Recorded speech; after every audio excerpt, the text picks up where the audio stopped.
In 1918, 135 years after losing its independence to the Russian Empire, Georgia became the Democratic Republic of Georgia, led by the Georgian Democratic Menshevik Party.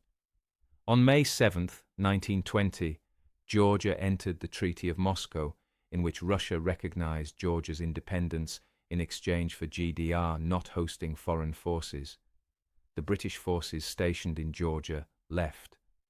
With the Western European powers no longer present in Georgia, the Red Army invaded the country in February 2021, leading to DRG's defeat and Georgia becoming a Soviet republic. As a result, Georgia's territories were forcibly redistributed between Russia, Turkey, Azerbaijan, and Armenia. Georgia lost almost a third of its territory. DRG's territory was 107.6 thousand square kilometers compared to 69.7 thousand square kilometers in modern Georgia. The Soviets also persecuted the Georgian Orthodox Church, closing and demolishing 1,500 churches and monasteries. They imprisoned clerics, including Catholicos Patriarch Ambrose. He was tried for sending a letter of protest to the 1922 Genoa Conference, where he described the conditions in Georgia since the Red Army invasion and requested help of the civilized world. His concluding words during the trial were, "My soul belongs to God, my heart to my homeland. You, my executioners, do what you will with my body." In 1924, several anti-Soviet political groups formed the Committee for Independence of Georgia, whose purpose was to organize an uprising against Soviet rule in Georgia. It was an attempt to unite rebellious forces scattered throughout Georgia who had been fighting against the Bolshevik regime since 1921.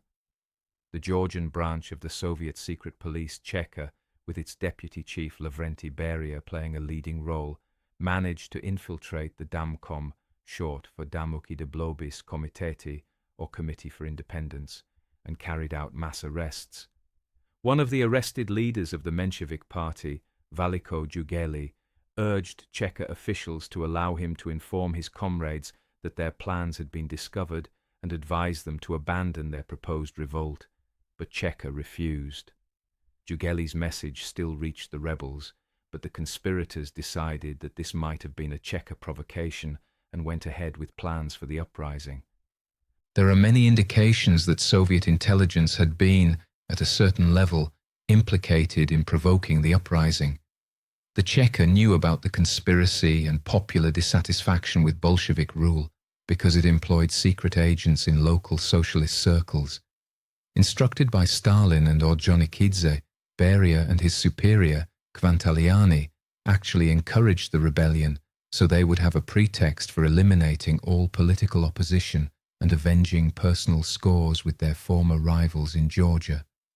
Despite the short-lived success of the uprising, it was suppressed and followed by a wave of mass repressions that killed thousands of Georgians. The Soviet security officer Lavrenti Beria rose to prominence for unprecedented brutality in exterminating Georgian freedom fighters, its nobility and intellectual elites, thus proving himself as a useful asset for Communist Party, eventually appointed a head of NKVD by Stalin. According to the most recent accounts included in the Black Book of Communism, Harvard University Press, 1999, 12,578 people were put to death from 29th August to 5th September 1924. About 20,000 people were deported to Siberia and Central Asian deserts. Hundreds of rebels, along with their families, their sympathizers, and those who dared not to snitch on others, were executed inside railway cars, all without trial or due process. Victims were herded into these boxcars under false pretenses, misled about their destination, and then gunned down with machine guns at remote stops along the route. This pinnacle of Soviet ingenuity was a source of pride for the Cheka, regarded as an exceptional technical achievement of the Soviet mind that enabled mass murder to be carried out efficiently and the disposal of dead bodies accelerated.